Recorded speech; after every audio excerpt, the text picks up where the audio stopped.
Well, folks, if you watch the polls, one day President Trump's up 2 points, next day he's down 10 points, and you wonder, how is it these pollsters can be all over the map? Is there some recipe to cooking up these polls? Well, joining me now to talk about this, one of the most highly respected pollsters in the country, Scott Rasmussen. He's also the author of The Sun is Still Rising. Politics has failed, but America will not. Scott, welcome to the Values Voter Summit. Well, Tony, it's great to be here. I appreciate the opportunity to chat with you at any time. But, as you know, I view my job as to tell you what you need to hear, not always what you want to hear. All right, Doc, what do I need to hear?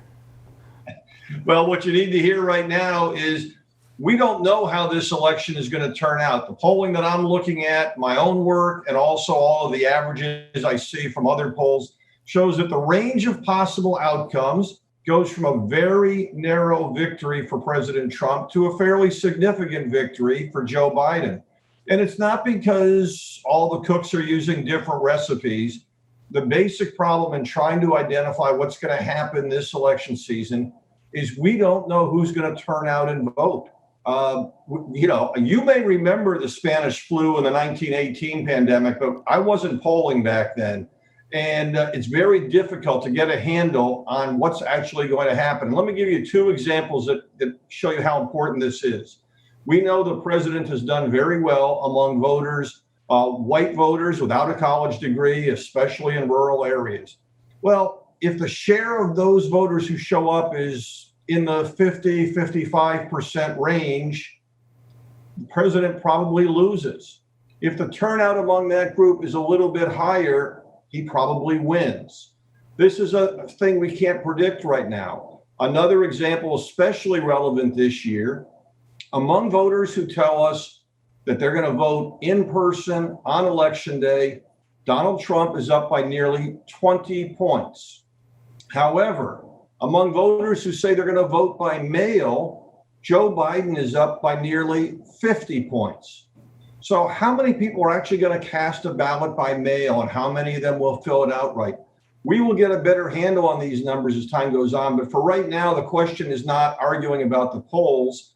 It is recognizing this is a competitive election. The president has a real chance of losing. And the question is, how do you get people to show up and vote? How do you vote in person? Well, Scott, that's one of those issues that I think intensity speaks to. Is there a one side or the other that has greater intensity right now, or is there a momentum shift going on? There is more intensity, more positive energy for President Trump compared to Joe Biden. But President Trump, like Barack Obama before him, is very good at energizing the other party.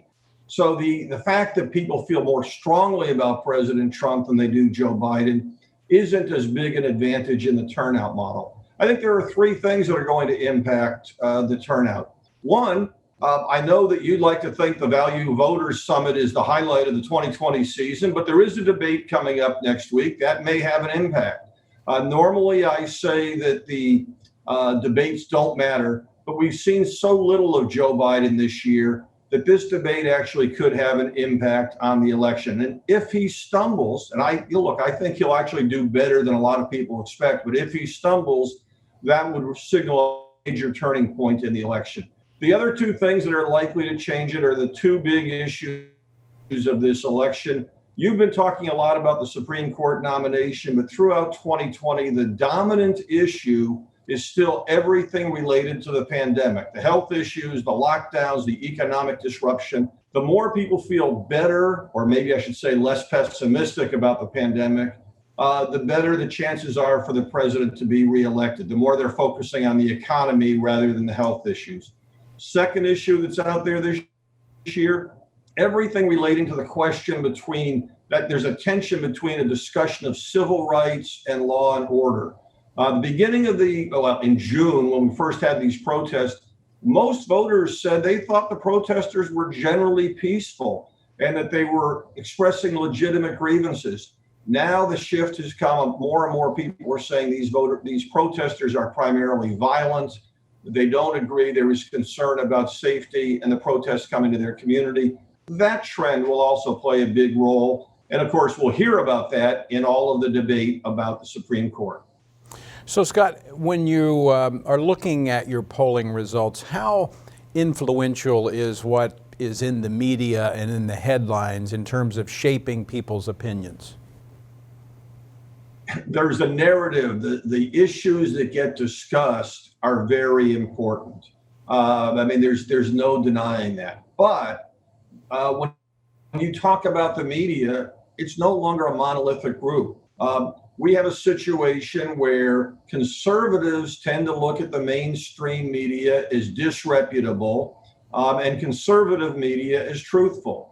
People who are not conservative have the mirror image impact. So people are hearing what they want to hear. They are hearing messages that reinforce what they want to believe. And too often we're not listening to what the other side is saying and trying to understand a little bit. So the media plays a role in defining what issues we talk about. When we talk about the Supreme Court nomination, we're going to hear a lot about Roe v. Wade, but not a lot about other broader discussions of religious liberty and some of the other issues. And that's how the debate will be framed. Well, I know you don't have a crystal ball, and I wouldn't ask you to look into it if you had it anyway.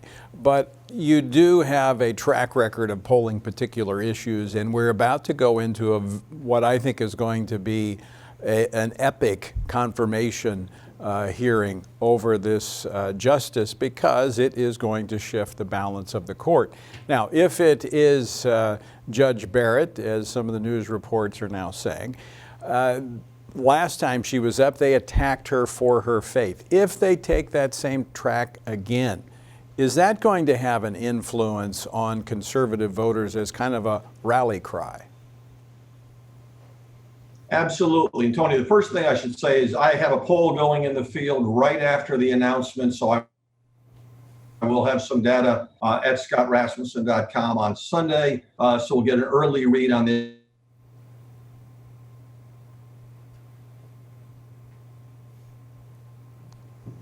The Democrats attack this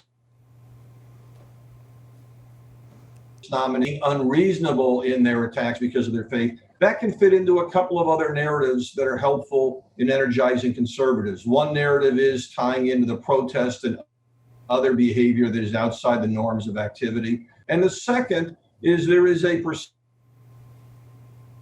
among many that government officials have been discriminating against religious organizations and churches in their lockdown orders. So if you see the Democrats coming hard at Judge Barrett, if she's the nominee, that would reinforce that. And I do think that would have an impact on turnout that benefits the president and Republicans running for the U.S. Senate. All right, Scott Rasmussen, we're going to be tracking your website so that we can see the results of your poll. Thank you. Thanks, Scott, for being with us and being a part of the Values Voter Summit. Always great to talk with you, my friend. Look forward to the next time.